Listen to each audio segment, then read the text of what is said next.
Dios les bendiga, queridos hermanos. Aquí continuamos con nuestro estudio de los días miércoles. Estamos mirando acerca del Espíritu Santo, la doctrina del Espíritu Santo, y la hemos dado en llamar Conociendo al Espíritu Santo. Hoy sería la clase número 6. Qué bueno, ¿no? Es saber que una vida llena del Espíritu Santo hará posible que su trabajo sea más fructífero, más fecundo. Su trabajo recibirá poder y también a través de esa llenura del Espíritu Santo, el Señor ocupará el lugar que le corresponde, ¿no? En nuestras vidas y en la iglesia, ¿no? En la Biblia podemos encontrar 3 dispensaciones, en el Antiguo Testamento, en el Nuevo y hasta el día de hoy. En el Antiguo Testamento podemos ver las dispensaciones, que son las eras o los tiempos, ¿no? La dispensación del Padre, en el Antiguo Testamento. En el Nuevo Testamento, en los Evangelios y en la iglesia primitiva, parte de la iglesia, podemos encontrar, ¿no es cierto?, la dispensación del Hijo. Y desde el libro de los Hechos, el capítulo 2, en adelante hasta nuestros días, podemos encontrar la dispensación del Espíritu Santo. Ahora, fíjese qué progresivo que es esto, ¿no? Progresivo, vemos a el Padre por nosotros, el Hijo con nosotros y el Espíritu Santo en nosotros. Qué maravilloso, ¿no? Vemos al Trino Dios ahí a través de la historia de la humanidad y de la creación, ahí actuando y moviéndose para llevar a cabo su plan eterno, su plan de salvación y su plan de redención. Hemos visto y tenemos que recordar que nuestra posesión del Espíritu tiene que ver, ¿no es cierto?, o depende de nuestra aceptación de Jesús como nuestro Señor y Salvador. La Biblia dice, el que se une a Cristo, un espíritu es con Él. Cuando recibimos a Jesús, recibimos el espíritu de adopción, por el cual, como dice, clamamos Abba Padre. Todo aquel que ha creído y ha recibido a Jesús tiene el Espíritu Santo. Pero también, ¿no es cierto?, sabemos que nuestra entera o completa posesión de ese Espíritu Santo, o la plenitud, o la llenura, o el bautismo de ese Espíritu Santo, va a depender de nuestra también completa sumisión o rendición al Señor, que estemos bajo su control y bajo su gobierno.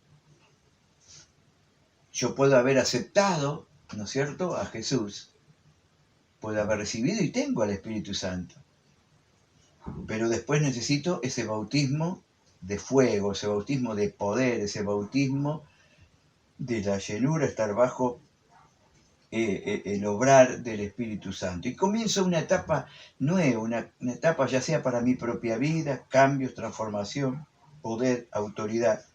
Y cuánto más cuando yo realizo alguna actividad o algún ministerio. Vemos esa influencia en todas las áreas, por eso necesito ser lleno o bautizado o ser lleno del Espíritu Santo. En el Antiguo Testamento vamos a ver unas diferencias, ¿no?, entre el Antiguo y el Nuevo Testamento. En el Antiguo Testamento el Espíritu venía sobre ciertas personas, como ser los reyes, profetas y sacerdotes. venías, ¿no es cierto?, sobre esas personas, muchas veces sin importar o independientemente de su carácter. Vemos a muchos ejemplos en la Biblia que a pesar de que el Espíritu venía sobre ellos, tenían ciertas habilidades, tenían capacidades, fuerza para realizar, pero como que era independiente muchas veces de su carácter. En cambio vemos como que se cambia en el Nuevo Testamento. Ya no es para ciertas personas, está abierto para todos, porque ahí en Joel, capítulo 2, 28 en adelante, dice, y después de aquellos días derramaré de mi espíritu sobre toda carne. Y hay promesas de bendición para los jóvenes, para los ancianos, los siervos y las siervas, ¿no? Pero por un lado tenemos que ahora en el Nuevo está la posibilidad de que todos tengan al Espíritu, que todos reciban la presencia del Espíritu Santo. Pero a diferencia del Antiguo, en este caso vemos que hay ciertas condiciones o requisitos aún para recibirlo, o para mantenerse, ¿no es cierto?, o para mantenerlo en ese obrar. Si bien es para siempre, podemos ver que en la Biblia nos habla de que, ¿no es cierto?, dice, es para todos los que le obedecen, es para que todo el que lo busca, el que ora. Muchas veces vemos en la Escritura, en el Antiguo, ¿no?, hablando, cuando Dios elegía una persona, allí iba el sacerdote, allí iba el profeta, ¿no es cierto?, y lo ungía, ¿no es cierto?, para tal misión que Dios lo había llamado, como es el caso de David o el propio Saúl. Ahí venía y, bueno, derramaban el aceite de la unción. Y vemos qué distintos los caracteres de uno y del otro, ¿no?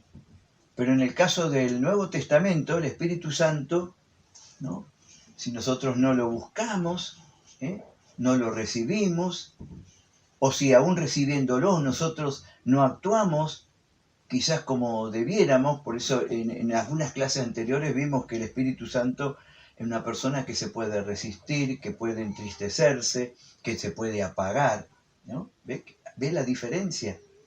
Si bien hoy está la posibilidad para todos, las condiciones son diferentes.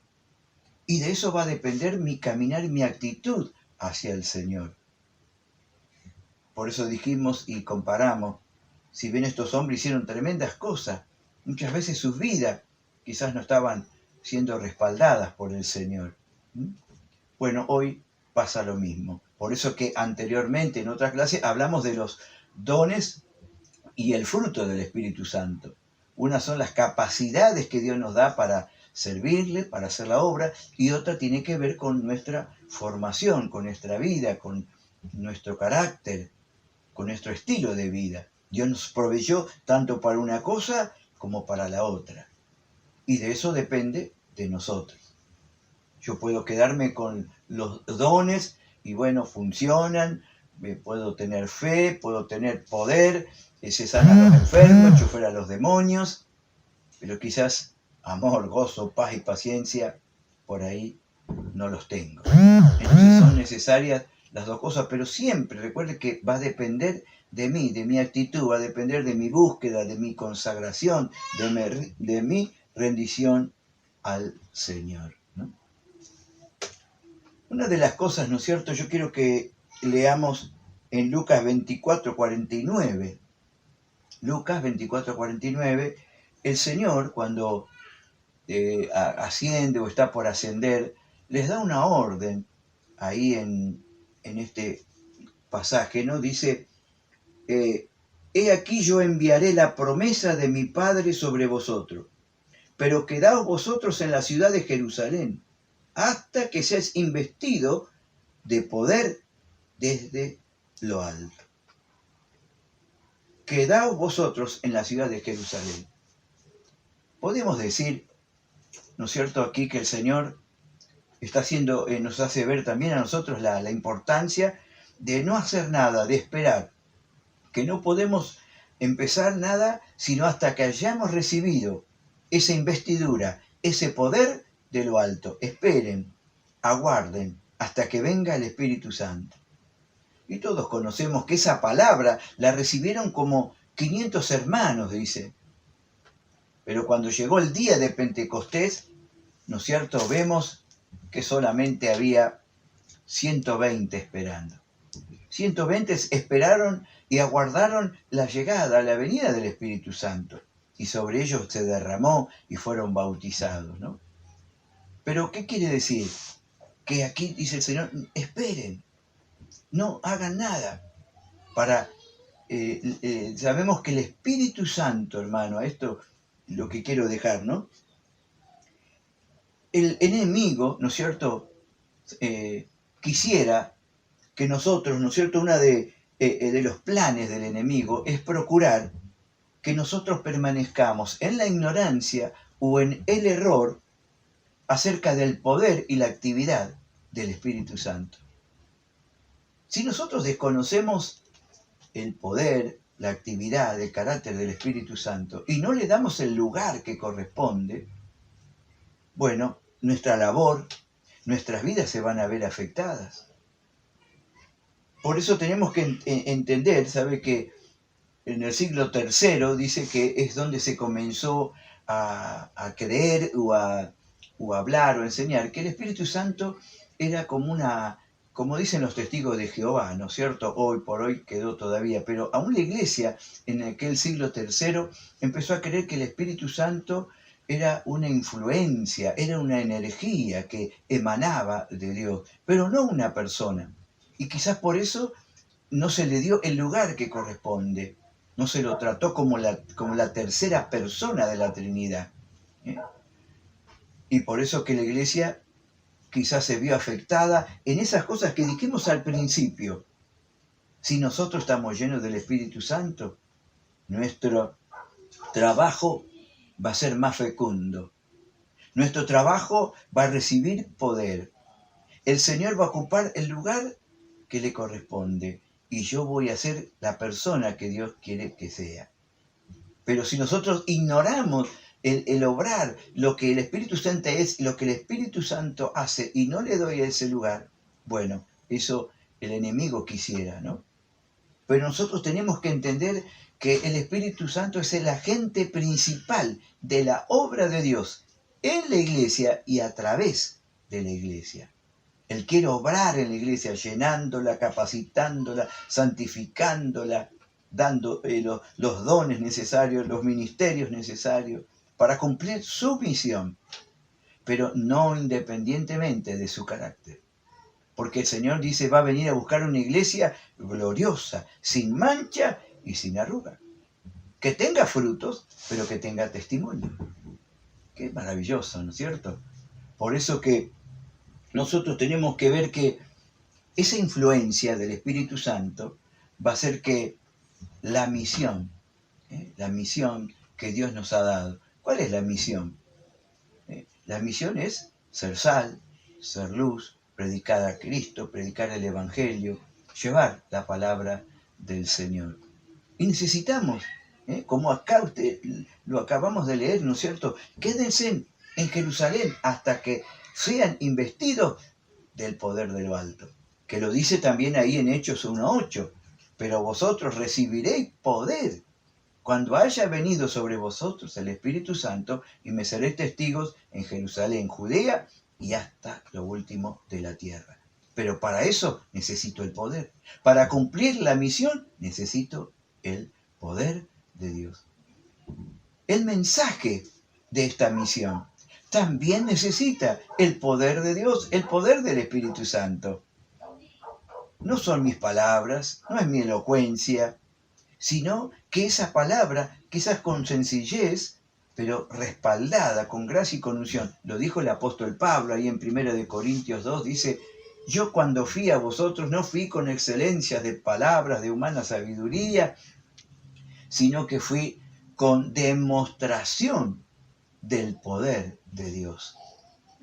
Qué tremendo. Entonces, nuestro mensaje necesita, por un lado, necesitamos el Espíritu Santo para que nos revele la palabra, para que el Espíritu Santo nos enseñe, nos dé sabiduría y entendimiento para interpretarla, para entenderla, para que el Espíritu Santo nos dé gracia para poder comunicarla, para poder expresarla, y para que el Espíritu Santo haga ese efecto en el corazón del oyente. ¿Ve? ¿Se da cuenta que necesito del Espíritu Santo? El Espíritu es el agente principal de la obra. Después, ¿no es cierto?, tiene que ver con nuestro carácter. El Espíritu Santo que viene a santificar, impartir su naturaleza santa en nuestras vidas. Por eso, la importancia de esperar, aguardar, buscar, recibir la promesa del Espíritu Santo para cada una de nuestras vidas. Si no lo has hecho, búscalo, pedilo al Señor.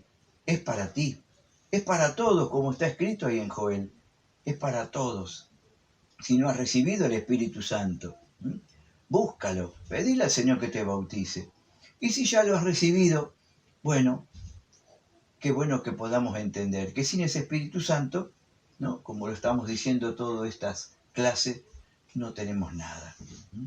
No son las fuerzas humanas, no es la habilidad o la capacidad humana, sino, ¿no es cierto?, funcionar en la gracia, en el poder, en la unción del Espíritu Santo. Por eso que te animo a que podamos buscar, podamos pedirle, podamos ser llenos del Espíritu Santo. Bueno, hasta aquí esta clase del día de hoy. Que Dios te bendiga, esperando que sea de bendición.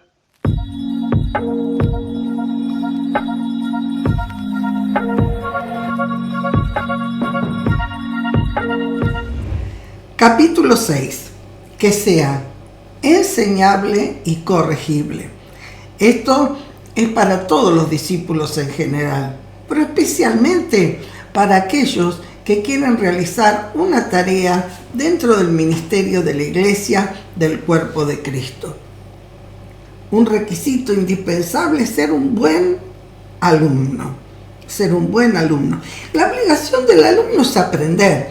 Por eso yo, cuando los chicos traen buenas notas y los padres le hacen grandes regalos, digo, no es para premiarlo, porque no hacen nada más que lo que tienen que hacer. A veces somos como los delfines cuando están en el acuario y hacen las piruetitas y después le dan de regalo un pescadito para que se coma. Pero nosotros no tenemos que hacer esas cosas. Nosotros tenemos que entender que la vida es un aprendizaje, que tenemos que vivir aprendiendo, que todos los días se puede aprender algo nuevo. Para eso tengo que tener a alguien que me enseñe. Por eso tengo que respetar a mis maestros, a mis autoridades, a aquellos que se toman el trabajo de enseñar.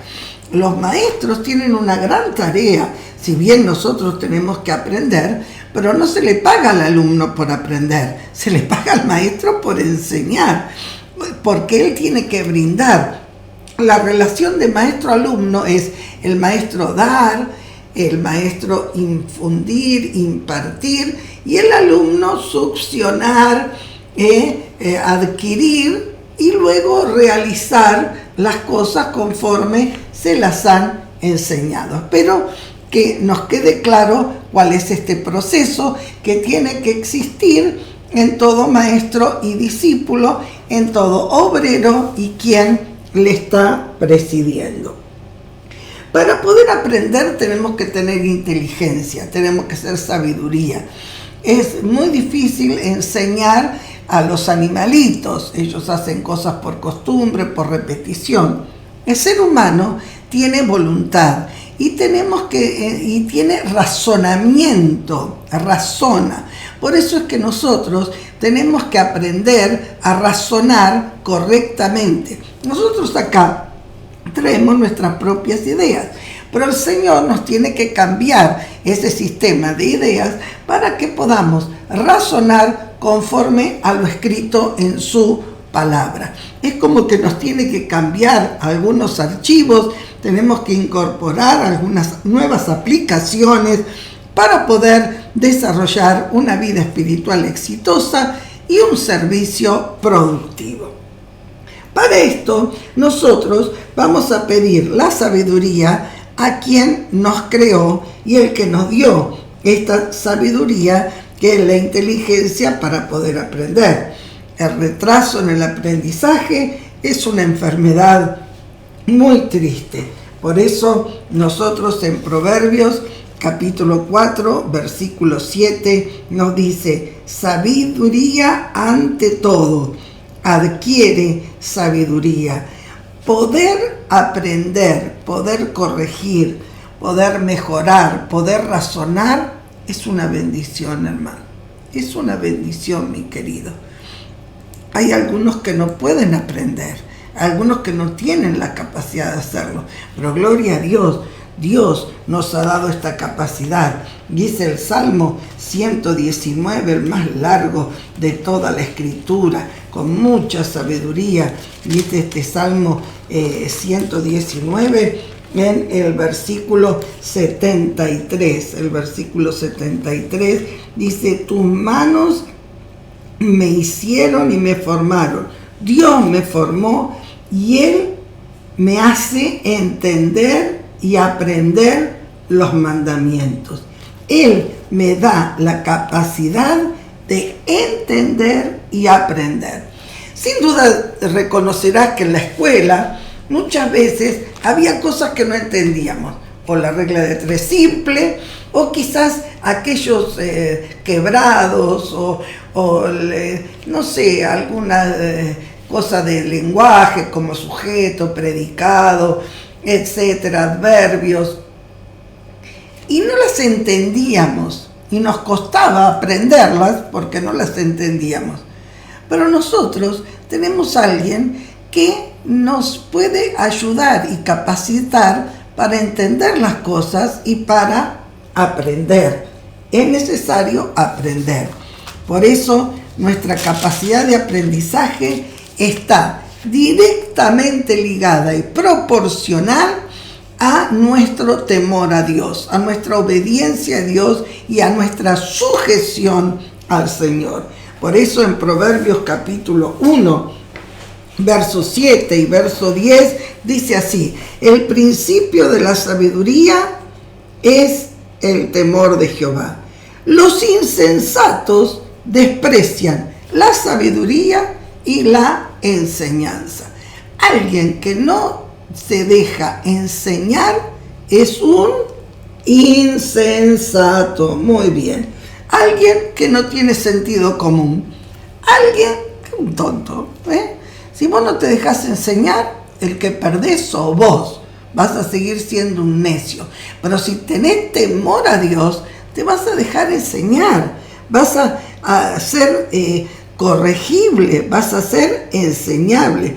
Y el verso, el número 10 creo que es el Proverbios, dice: si los pecadores te quisieren engañar, si te quisieren engañar, tú tendrás la sabiduría para rechazarlos, para no consentir, porque ya te habrás entendido cómo es. ¿Por qué? Porque dice el verso 8, vas a adquirir la inteligencia con la instrucción de tu padre y con la dirección de tu madre.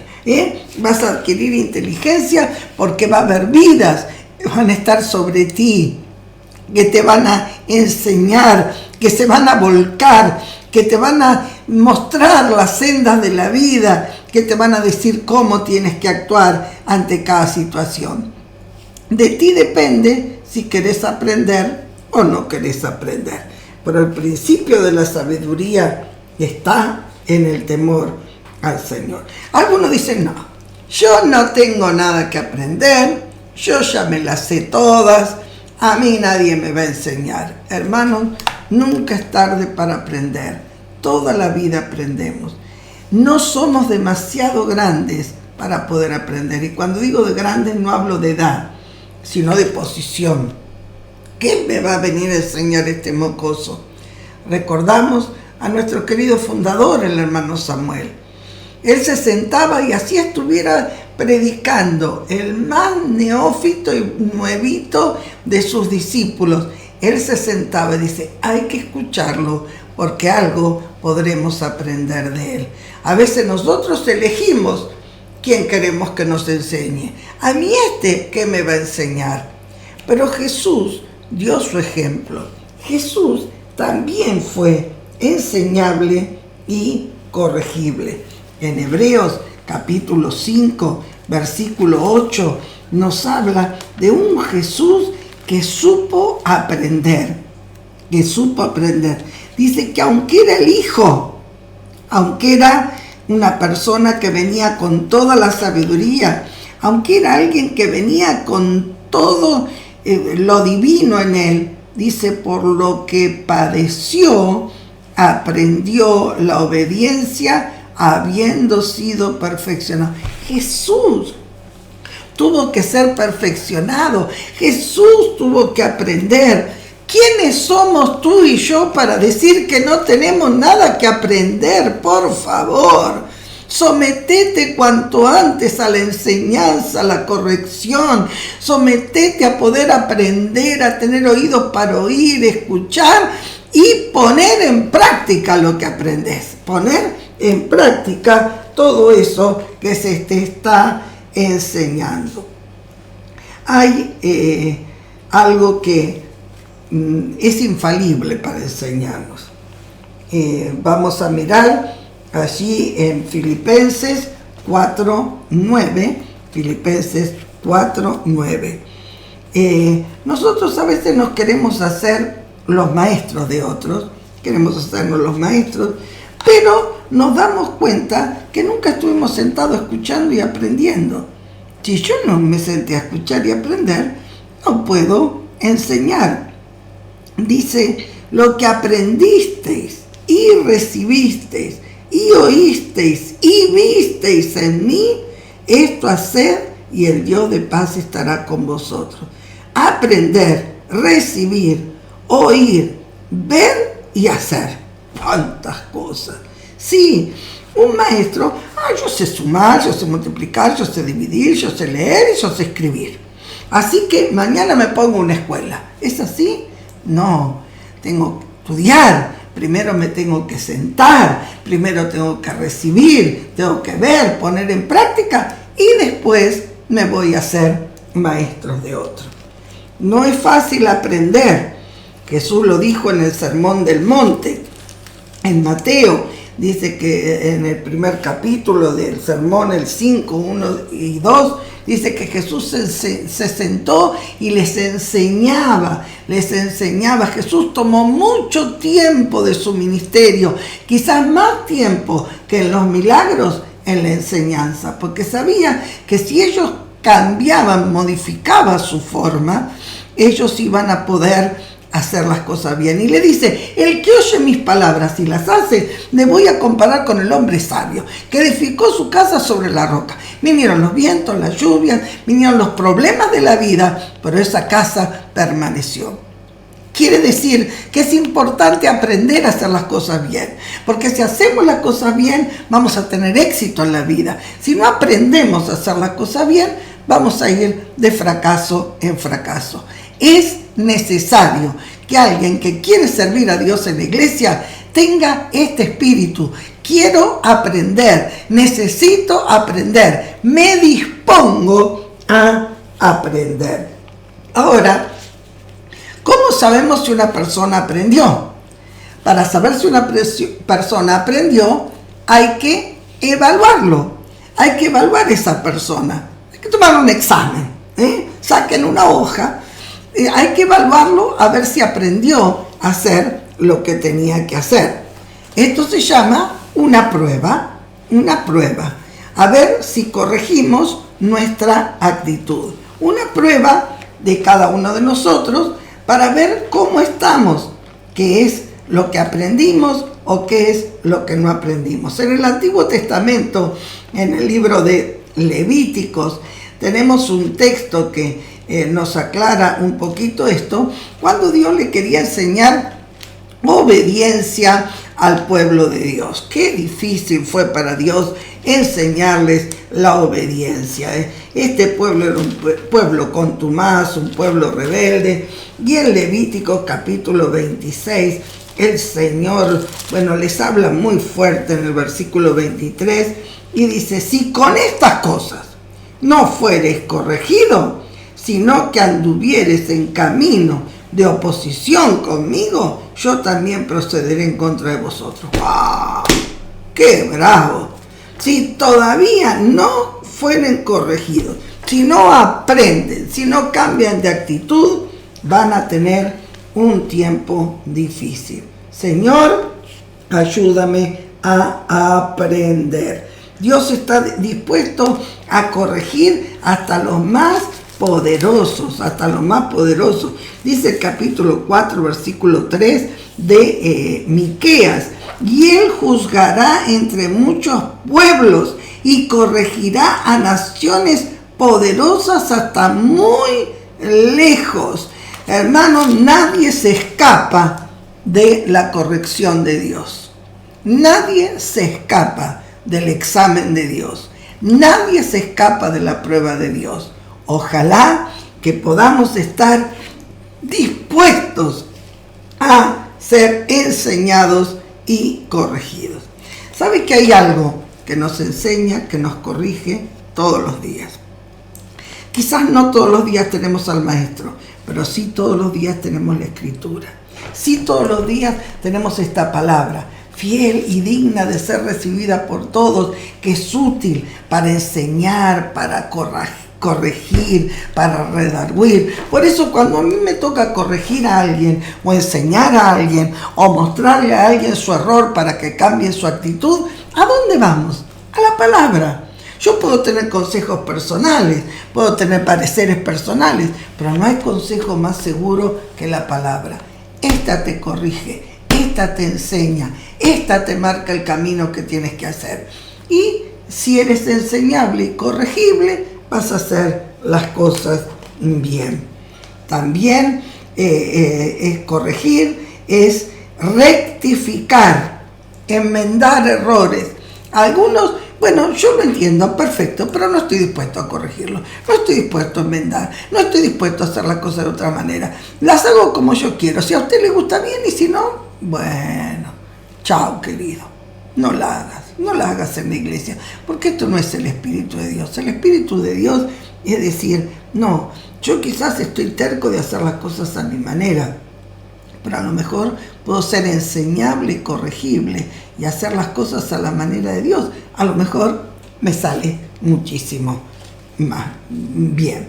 En Proverbios nos enseñan actitudes frente a la reprensión. Sí, el necio no quiere ser reprendido, el necio no quiere aprender, pero el sabio aumenta su sabiduría. Así que Dios quite nuestra necedad y nos haga verdaderamente sabios.